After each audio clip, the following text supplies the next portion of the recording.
Hey guys, welcome or welcome back to my channel. If you're new here, I typically do reviews or reactions to things on the news, politics, things like that. Also, happy St. Patty's Day. I have my lime green on, but I'm doing my review tonight on a challenge.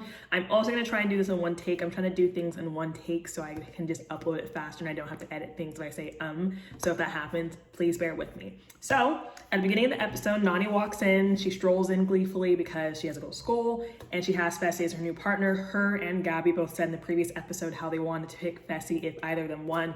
Nany won, so she picked him. Fessy is just the big desired partner at this point because he's tall, big, and seems to be strong, but he did get to a final last season but didn't win. So it's kind of like, he's promising, but like, is he really a victor or can win the show? We'll see. But after, I guess, she kind of comes in and everyone's kind of mostly happy for her, Fessy goes to Anisa to tell her that he loves her, but he was dying to get rid of her. So I'm like, do you really love her? I mean, I know it's not like love, like in love, but like friend love. But again, are you really friend love towards her if you were able to just drop her like nothing and saying how you want to get rid of her? But that's just me. Next, we see Kyle and Anisa talking, and Kyle still going on and on and on about how she blindsided him. I think it was either week 1 or week 2 when she was still with Fessy, and they put Kyle up. 1, by doing that, Kyle was able to get his skull. 2, they did that because Kyle lied to them about who he voted for, so that's why they put him up. But he's still salty about it. But he said that she blindsided him, and he was just like, you know, I'm gonna apologize for calling you dead weight, because he's been saying Aneesa's dead weight. She's the last option. Like, I don't know if he said last option, but he did use the word dead weight, and he did tell her that too, and they were kind of just laughing about it. What was weird but confusing to me, Amber B and Big T were listening outside the room. I was like, what information do you think you're gonna obtain from it? But maybe because, I don't know, just because Kyle and Anisa don't really seem like a really good dynamic, list what it seems from before the challenge actually happened this episode.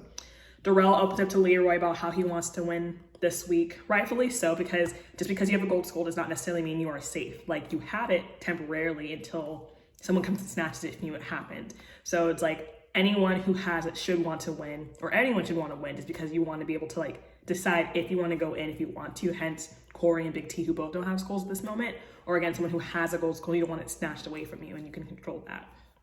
But then Cory walks into the conversation like he wasn't part of it, and he's like, hey, well, if it comes down to it, I want you guys to make me like the house vote, or like nominate me, because you guys know I want my skull. I don't have one, because again, there's 5 skulls that have been distributed, and Cory's the only man who's there that doesn't have one, so he obviously has to steal it from somebody. Next, we see Cory confiding in Anisa, and he told her that he wants to compete against Kyle, which is her partner.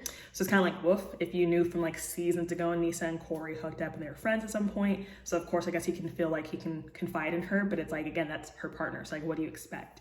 And I'm just like, hopefully you don't jeopardize her skull, because imagine you get against Kyle and it turns out it's a girls' elimination week. So you don't really know, but you still need to go down just in preparation that it might be.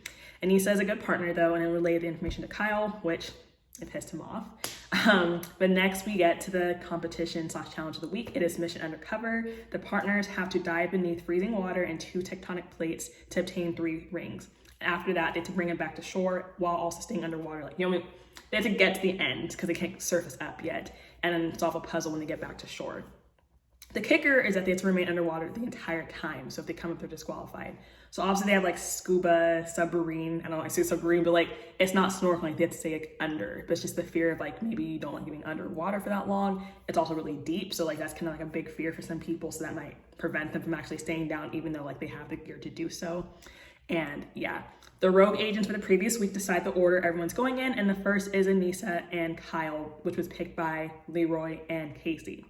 They were able to decipher the message, and I just didn't understand it. I was like, where are these hieroglyphics pointing out to letters? Like at the end, I could see decode was like the clear word if they unraveled it, but I did not understand how they got those letters at all. But yeah, that's why I'm on the show. Big T and Cory got disqualified because Cory came up for air due to a traumatic childhood story, is what he said. But Big T was able to secure her rings. Next was Amber B and Darrell, and they disqualified due to Amber. Fessy and Nany. Fessy kicked Nany in the face accidentally, which stirred her up and kind of like got her disoriented, and she got disqualified despite Fessy trying to pull her back down. I was like, girl is not doing okay. You want to pull her down? No, but he didn't know. Next we see Kam and CT, who were the second pair to successfully get to the surface, and they were butting heads because they were very strong individual players, and you try to put that together and you have your different opposing views, you can butt heads, and it's really hard. So they were kind of like, oh my god, it was just really hectic. And Kam tried to do the puzzle, didn't get it, and eventually CT saw decode and put it in really, really fast. Next, we saw Leroy and Casey. And due to the camera work, it looked like they did it the fastest. You know, the way you can edit things, it looks like they were pretty up there.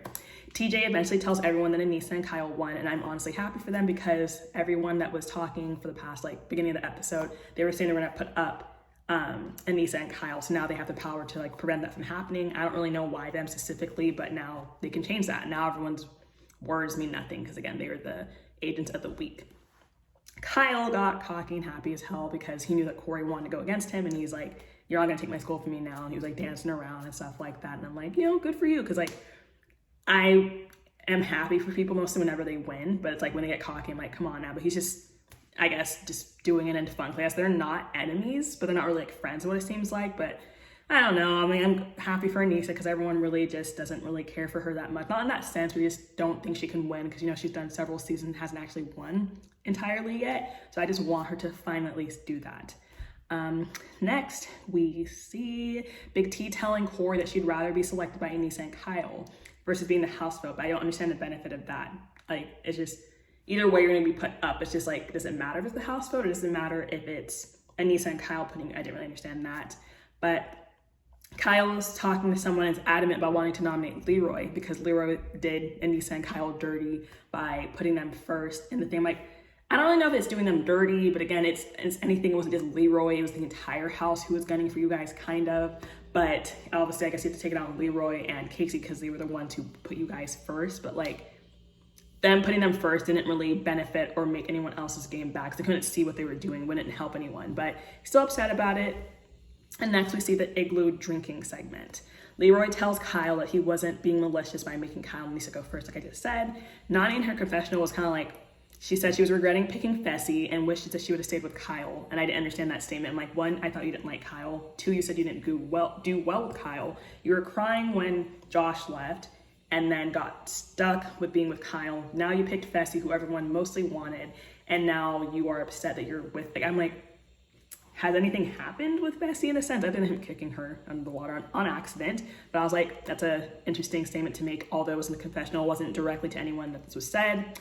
And then we see Darrell having a heated / calm conversation with Leroy. It was pretty interesting because Leroy told Darrell that he was gonna vote him in. And I was like, okay, you're being bold here. And then Darrell's like, okay, well, if I go in and I win, I'm gonna take your girl Casey because she's a good competitor. And Leroy's just like, oh, because, like, you know, Leroy and Casey have been doing really well. And if anything, I feel like they are maybe like the partnership to beat in a sense of the challenge. Casey is a really strong competitor.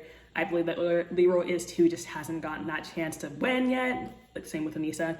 So I'm like, oh shoot, so if he takes Casey, like, how's that? Because they've been doing really well the entirety of the season. Next, we see Nany the next morning venting to CT, saying that she understood why Anisa struggled having Fessy as a partner, and it's because he likes to have his ego stroked. I'm like, okay, I can put that to the side because that's only so often throughout the week versus just doing a challenge, winning, and then that person helping you win. But I'm like, is that really a reason to not want him anymore? Like, you want it, whatever. I was like, Nany, just vent. And then CT was venting. He's like, you know what? I'm kind of regretting picking Kam. I kind of wish I had Big T. Big T would just kind of listen. Oh, I miss her. I feel like she's growing as a partner, as an individual. Wow, I wish I could have Big T back. I'm like, you made my girl cry. You made her sad. You made her feel less than. Like, the way he acted when he picked Kam really hurt me because I felt bad for Big T. Like, I hurt for her because she was just like really, not say distraught, she'd cry, but like it was just a sad situation. So don't mention Big T again. He did it last week as well too, but I was like, whatever, CT, just talk, because either way, the only way you can get her back again is if you go down the challenge and then you get to switch. But would you do that? Because Kam just seems like the person that everyone wants at this point. The deliberation happens and Cory tells everyone that he wants to be the house vote. Big T decided that she agreed with Cory on wanting to be the house vote. She's like, I slept on it and I understand his point of view and I would rather be that. And I'm like, again, I didn't really get the perspective, maybe because like you're surprised, like you don't know if it's you, I don't know, but either way, he like was on board with it, but everyone voted and you can see that the votes was not going in that way because people already know that they're going down anyways. And Anisa and Kyle see that the rogue agents are Amber B and Darrell, if that's the term. Is it rogue agent or double agent? Either way, they're the ones that were nominated.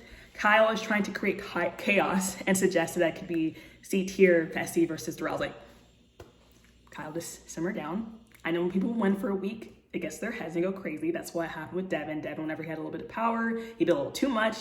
he's gone now, but Kyle's like, just simmer down. You've won your skull. No one's really targeting you. No one's really saying your name like that, aside from them wanting to put Kyle and Anisa. But like, he's not that big of a target this season versus his other season. So I'm like, just simmer down.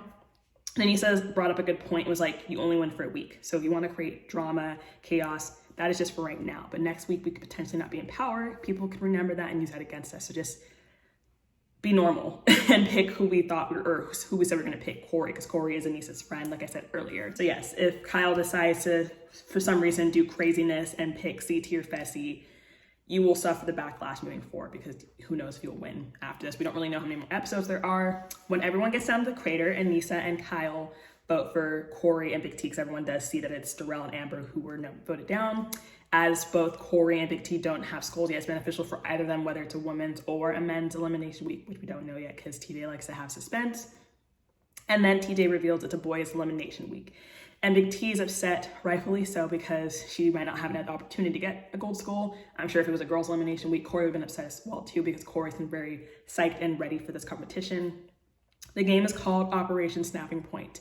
This is the third time that it's been played this season, but it's a little bit more difficult than the previous weeks based off what TJ said, whether that's stronger weights or there's more pulls or just something like that. I'm not sure exactly what was different, but that's what he said. And they had to win the best 2 out of 3. Cory won both rounds, and on one hand, I'm happy for him because he won. Like, I'm happy for anyone who wins. On another hand, I'm sad for Darrell, because I really do like Darrell, and I feel like Darrell was here to win. He's a victor, he's a champion, he wins, and Cory got it, but that's just what it is. And then we get to the point where Cory decides whether he wants to stay with Big T or steal someone. I don't know if I was expecting this, but he stole Kam. Kam was just being snatched like this. I'm like, Leroy, you got a good woman, keep her forever. But yeah, like, people were snatching her up as partner-wise. And then CT has to decide between Amber B and Big T. He picked Big T over Amber because he wanted his girl back. It's like, whatever, after you hurt her. But it was interesting because, like, Big T, will you want to be my partner? I'll be your partner if you let me. But I don't think if they pick you, you have an option to say yes or no. I haven't seen anyone say no. I don't know if that's an option or not. But Big T was like, yeah, you know, I'm back with CT. He's a softie, made me a softie. I'm like, glad to be a partner with him again. I'm like, I thought you wanted to hold a grudge. But again, you can't really hold a grudge when they're your partner. But sometimes they do that. But that is the case. And now Amber B is the rogue agent. TJ gave a comment when he was like, no one has made the final yet. Yes, all 10 skulls are out, but not everyone has made it to the final. I'm like, they got their skull, so what more do they need to do? So I'm really curious how many more episodes there is. I think I've been saying that for the past like 3 or 5 reviews. So definitely next week can't be the final because they didn't make it pitted to that way. So I feel like it'd be the following week, I would think. But they also have the new series or spin-off of the challenge starting on April 1st on Paramount. So I'm really confused on like when this will end and when that one will start, or in the sense of like sequence, like will it end before that or will this be continuing at the same time? Because again, there's only so many episodes left, but that is my review. Let me know what you think in the comments and who you think is gonna win the final or just the season. So see you in the next video. Bye!